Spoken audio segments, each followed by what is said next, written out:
Assalamualaikum warahmatullahi wabarakatuh. Salam sejahtera kanggo dulur-dulurku kabeh. Salam bahagia saudara-saudara. Semoga diberi berkah dan rahmat serta hidayahnya. Amin ya rabbal alamin. Allah menciptakan manusia berpasang-pasangan, dan Allah menciptakan laki-laki dan perempuan saling mengenal, saling bersapa, dan akhirnya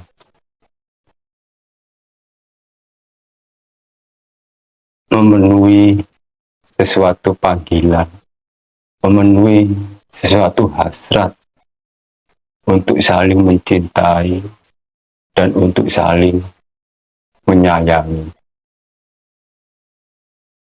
Nah, di saat itulah manusia mulai timbul nafsu.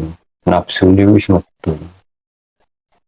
Wis nafsu ini metu ngono iku mau. Posisine wis mulai melangkah nanggani sesuatu pernikahan, yaitu melangkah nanggoni suatu pernikahan yang memang disyaratkan, memang dianjurkan manusia itu berpasang-pasangan itu untuk saling membutuhkan, untuk saling mencintai, untuk saling menyayangi. Nah, di saat itulah aku tak ngerokok di sini ya. Tak ambil di sini.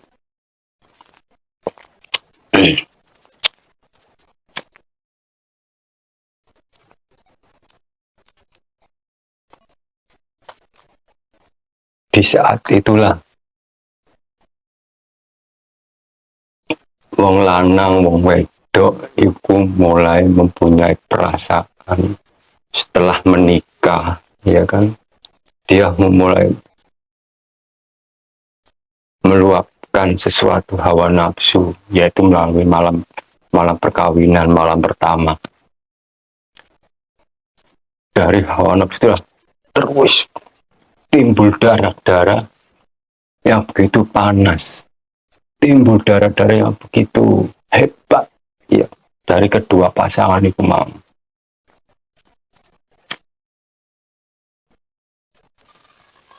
Darah mengalir mulai dari ujung kaki sampai naik ke ujung kepala, tadi mulai berjibaku, ya, mulai membuat sesuatu kenikmatan. Akhirnya timbullah, ya, timbullah sesuatu nafsu yang begitu dalam, yang begitu panas pada saat itu. Nek ngarani ku mau Bapak Angkasa, Ibu Bumi. Bapak sing kei udan, Ibu sing nanam tanaman. Iku mau. Ya iku mau. Di menungso iku mau, awake dhewe iku mau gawene teko iku mau. Jadi prosesnya iku mau gawene teko iku mau.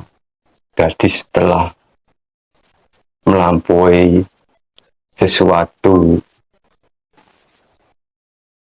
proses itu mau, akhirnya timbul atau menjadi sesuatu gumpalan darah. Jadi darah putih itu di setetes darah putih tadi ditaruh di dalam tempat yang disebut dengan tempat garbah atau tempat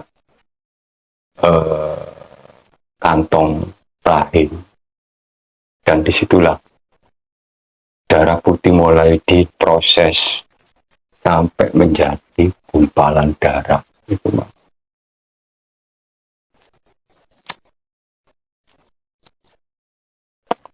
Aku mau nafsu dibuat dengan begitu panasnya darah mendidih kita di saat kita mulai berjibaku itu, mau ya.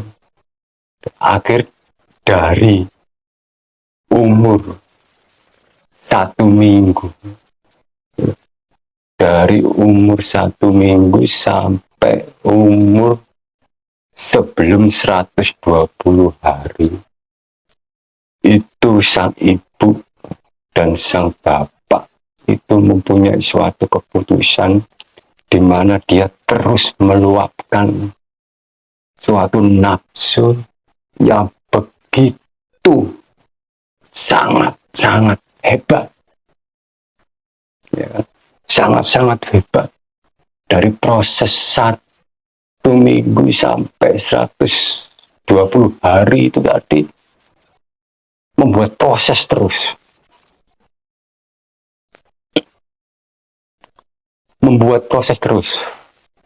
jadi dari sesuatu kantong, dari sesuatu kantong rahim tadi itu, ya kan, darah putih itu sudah menyelimuti, sudah terbuat, ya kan, sudah membentuk sesuatu bentuk tadi dengan hanya ada setetes darah, ya, darah merah, ya kan. Makanya di sini disebutkan bahwa manusia diciptakan dari segumpal darah. Ya, yang dimaksud dengan segumpal darah itu darah apa? Ya kan? Itu subjeknya darah, tapi objeknya kan banyak. Ada darah putih, ada darah merah, kan seperti itu prosesnya. Ya, dari proses 1 minggu sampai 3 bulan itu terus diproses, ya, dengan begitu geliatnya, ya, jenenge berpasang-pasangan, ya kan, laki-laki dan perempuan seperti itu. Akhirnya dari proses itu sang pasangan itu sudah mempunyai suatu keputusan. Keputusannya apa? Ya, keputusannya itu yaitu dengan membuat sesuatu takdir sendiri. Takdir sendiri dibuat sama dia dengan posisi diteruskan apa tidak. Ya, kadang-kala kan orang kan, ya maaf ya non sewu, ya kan, ada yang belum menikah, ada yang belum sah, kan seperti itu. Nah, itulah, itu takdir masih dibikin sang pasangan tadi. Kalau Allah sudah berkehendak, semua itu Allah yang melakukan, semua itu Allah yang berbuat, ya kan. Kita itu hanya bisa menerima, bisa menjalani, dan bisa mensyukuri, seperti itu, mau itu, ya. Dan pada saat umur 120 hari tadi, nah, barulah ruh ditaruh di dalam diri kita. Jadi dari umur 1 sampai 120 hari, 1 minggu sampai sebelum 120 hari itu masih ada jiwa, yaitu jiwa nafsu yang begitu dahsyat, ya kan, jiwa nafsu yang begitu hebat, ya, dipakai sama dia, ya. Dari umur 120 hari baru ruh itu ditaruh di dalam janin tadi, ditaruh di dalam janin, ditaruh di depannya janin, ditaruh di depannya jiwa, maaf, ditaruh di depan jiwa, yaitu dari umur 120 hari sampai umur 9 bulan 10 hari, ya kan, itu yang memimpin di depan itu adalah ruh. Yang memimpin di depan itu adalah ruh. Dia bersikap berserah diri, dia bersikap nerimo, dia bersikap apa jari lah ngaran iku mau. Mbok bapak ini ya diterima, bu-ibu mangan apa ya diterima, ya dari ruh tadi umur 120 hari sampai 9 bulan 10 hari, ya kan? Dia bernapas melalui apa? Dia tidak bernapas, dia bernapas melalui ubun-ubun.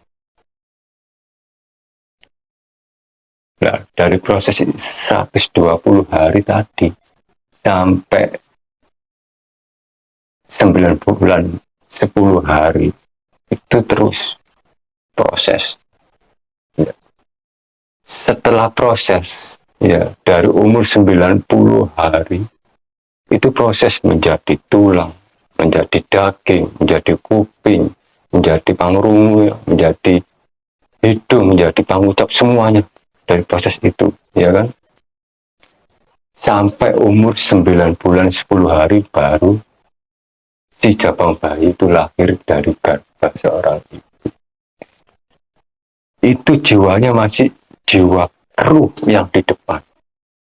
Jiwa nafsu tadi yang dibuat oleh sang bapak dan ibu tadi di belakang. Dari jiwa ruh itu tadi, setelah lahir, makanya yang disebut dengan sak dulur papat limo pancer kakang kawa ade ari-ari. Amarah yang membawa sifat amarah, alwama, supiyah, dan mutmainah. Iya. Sak dulur papat limo pancer, limonya kita ini sebagai wadah. Kakang kawah, kakangnya kawah tadi, sebuah air kawah, ya kan? Dan dari adik ari-ari darah, ya kan, sama pusar tadi, ya kan?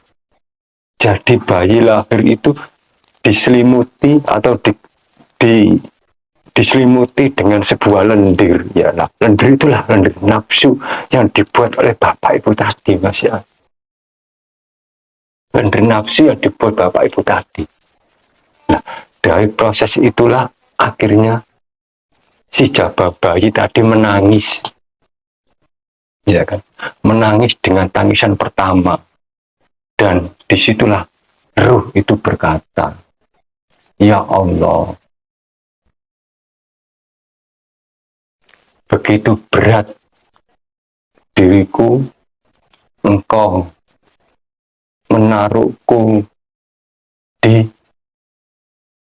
jiwa ini dan harus bertanggung jawab di raga dan jiwa ini. Dan tangisan kedua, ruh menjawab, ya Allah, semua atas kehendak-Mu, semua atas perbuatan, dan semua atas nikmat-Mu, ya kan? Engkau memberikan diriku, yaitu manusia atau makhluk yang begitu sempurna. Dan sebelum tangis bayi itu menangis, bayi itu bernapas melalui apa? Yaitu melalui ubun-ubun. Karena dia setelah lahir itu masih diselimuti dengan lendir tadi, mulai seluruh tubuh. Lendir apa? Yaitu lendir nafsu tadi.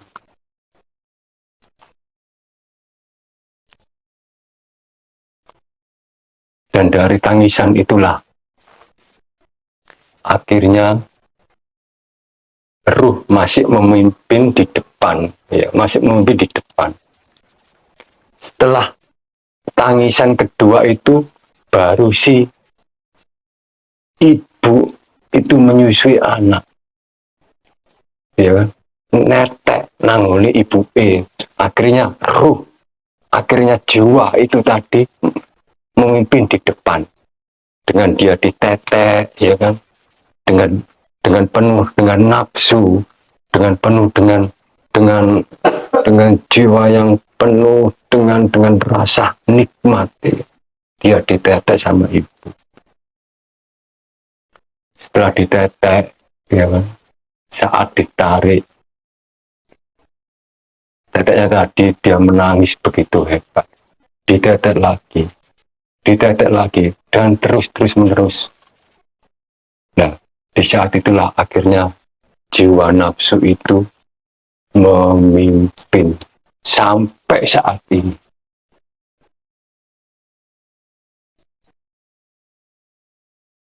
Bayangkan seperti itu.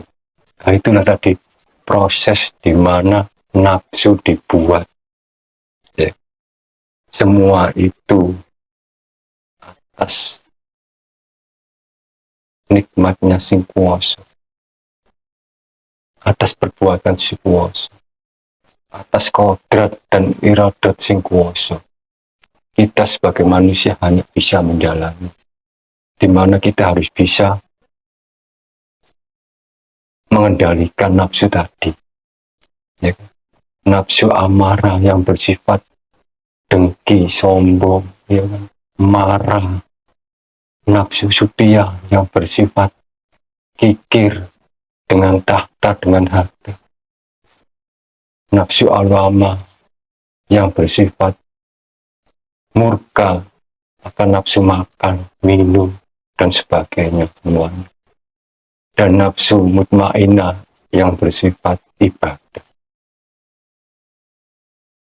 Apa yang diinginkan ruh tadi supaya bisa mengenal Sang Pencipta, supaya bisa mengenal Sang Maha Awal, Sang Maha Rahman, Sang Maha Suci, Sang Maha Pemurah, yaitu dengan cara mengajak saudara-saudara supia, mutmainah, al-amma, itu mengajak untuk beribadah, menundukkan, ya kan, saudara mutmainah tadi harus mengajak, harus bisa menundukkan saudara tiga tadi supaya ikut beribadah. Nah, itulah nanti kita bisa menjadi kuat iman kita bisa menjadi penuh bertakwa, ya. Tidak ada hawa nafsu, tidak ada hawa apapun. Makanya orang makrifat itu sudah tidak memikirkan apa-apa. Nafsu tidak bisa memikirkan angan-angan atau pikiran-pikiran lain yang bersifatnya keduniawian, ya kan. Semua itu hanya sifatnya mata purgana.